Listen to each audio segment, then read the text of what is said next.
Bad on Bears fans. I know this is a very different setup than where I normally am, but we're dealing with the snowstorm and we got power outages. So this is what we got to work with. I got no cameras, I got no computer, but I do got content that I have to talk about because breaking news, Jaylen Johnson has been named to the All-Pro second team. Another accomplishment and an amazing year for Jaylen Johnson where he's just come out and he's balled out, man. I mean, the addition of Montez Sweat has really helped him put the numbers up that we thought he was. He already was a great PBU guy. 10 PBUs on the season this year. You got to talk about that. 36 tackles on the year as well. All of that in 14 games. His percentage numbers on coverage are amazing. He's a great coverage cornerback. And on top of that, you add in the 4 INTs. I think that this is absolutely an honor that Jaylen Johnson does deserve. And I think that this is why Ryan Poles is talking about he's not going anywhere. I think that this is not a Roquan Smith situation.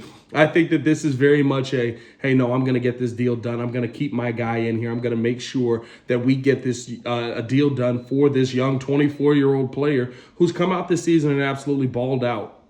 This season alone, right, you're talking about now an all-pro second team, also his first Pro Bowl bid with Montez Sweat as well. You just love how he's been as a leader on this defense as a whole. And I think you saw the drop-off when he wasn't out there, right? Like you saw the difference. And I think Terrell Smith has done a great job this season. Tyreek Stevenson has done a great job this season. 2 really good draft picks by Ryan Poles. But at the end of the day, right, you're sitting there looking for that guy in that Packers game that's the number one that's going to break up some of those passes that Jordan Love was able to get easily over to Jaden Reed.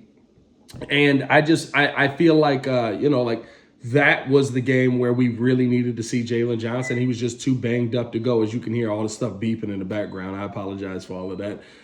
We got to do what we got to do, right? Power's out. I'm trying. I'm sitting in front of the window. It looks crazy. But at the end of the day, how do you get a deal done for Jaylen Johnson? First off, everybody drop a bar down in the comments for Jaylen Johnson. Appreciate everything that he's brought to this city. I love the level of intensity that he has. I love the level of fight that he has. And I love what he's been as a leader for this team.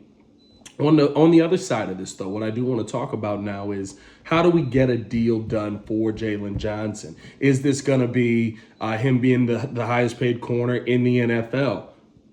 I think at a minimum, you might need to talk about him being one of the highest paid corners in this division, right? Because Jair Alexander, topping the charts right now, I believe he's at about $21 million per year on average.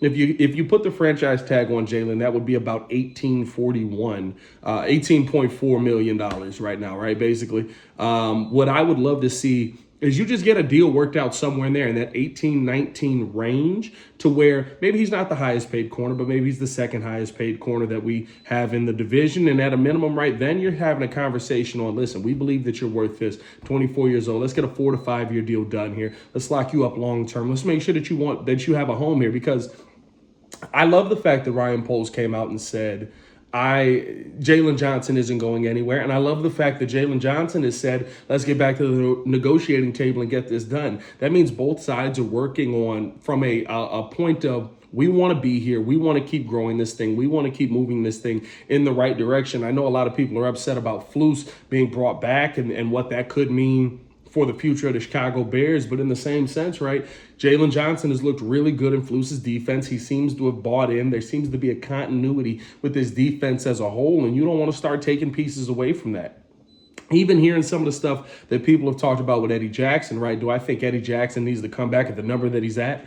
Absolutely not. He's making a lot of money for very little production, especially in the coverage. And he just hasn't been healthy, right? That's the biggest issue. He just hasn't been healthy. But when you look at how this defense is building up with the leadership, and even Eddie Jackson is a leader to me, right? Some people might look at that and be like, I don't know about all that, buddy. But when you look at what Jaquan Brisker has said about Eddie Jackson, where I feel more comfortable when Eddie's out there standing next to me, right? Can you go get another guy that you can feel comfortable with? If Eddie's not there, sure. But it's going to take time for that rapport to be built. You've got something that's building up here. You don't want to start taking pieces away from that. That's why, to me, it's so imperative that the Chicago Bears get this deal done with Jaylen Johnson. That's why, to me, it's so imperative that the Chicago Bears go out there and absolutely lock up Jaylen Johnson. Find a middle ground here between that 18-4-1 and the 21 with Jair. I don't know if you need to pay him more than the 21, but listen, we also can't argue that he wasn't one of the best corners in the NFL this season. I think what makes this tough now is right, you probably end up below that because he makes all-pro second team, not all-pro first team. So now you kind of got a little bit of a negotiating point if you're Ryan Poles from the other side to say, okay, listen, we feel like you're this level of corner. We understand Jair's making 21. We think that you're maybe a little bit lower than him. We want to put you here. These are the AP. These are because you made all-pro second team. Let's get a deal done, 4 years. 19 million annual, something like that, or 19 million average, right? Like I could see something like that happening. I also can see Jaylen Johnson going, you think Jair Alexander's better than me? Right, Jair's had a horrible year. He's had a couple of horrible years since he's gotten paid. That defense has just been completely up and down. And I don't know, man. Like we shouldn't have lost that last game of the season. I'm still irritated by that. And it's why, listen, I'm still on I don't know about Flus. He got to prove it to me. But at the end of the day, I'm excited about what I'm seeing from the Chicago Bears. I'm excited about the path that we have moving forward. And I'm really happy that Jaylen Johnson was able to get on this all-pro list. I think we'll also hear that Montez Sweat probably will make the all-pro first team, seeing as how he led 2 different teams in sacks. 2 different teams in sacks. What? Insane. You can't talk enough about the production that he's been able to bring to this team. And listen, like I said, drop a bird dime for Jaylen Johnson. Also, before I go, do want to clarify some things. Dropped the video yesterday, and I appreciate every single one of you guys that held me accountable for not doing enough research on Klint Kubiak. I knew that he had been a part of the Minnesota offense, but I had forgotten that he was a OC in Minnesota. The Denver thing, like when everybody was like, oh, but he also called plays in Denver. Yeah, it was interim. That was a garbage team. I don't care about the Denver thing. But the Minnesota one, you guys were absolutely right about.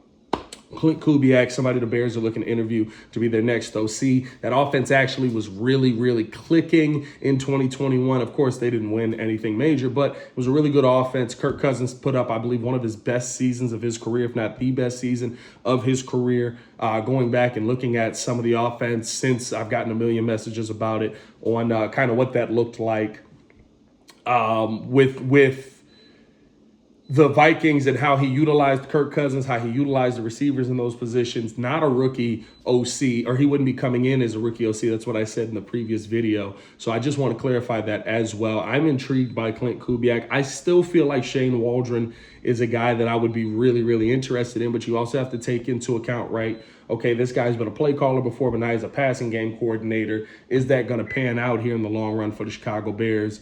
If you go with the guy who's already done this in the NFC North? Or do you go with the guy who's most recently been calling plays in Shane Waldron?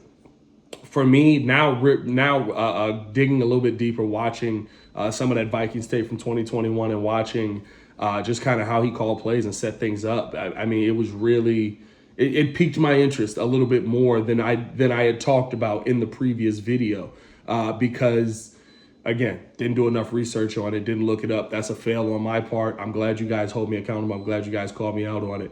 And it opened my eyes to this guy's actually a really good get. And I think it's still, no matter what, I think the main point of the video is still held intact, right? Which is the Chicago Bears are looking in the right direction. Chicago Bears are looking in the right places for offensive coordinators. They're not sitting here going, oh, we got this guy that we might like and we might do something with, and we might, but I don't know. I just, like we've got this guy over here. He's a kicking game specialist, and he's called plays at the high school level before, right? Like we're not seeing that here.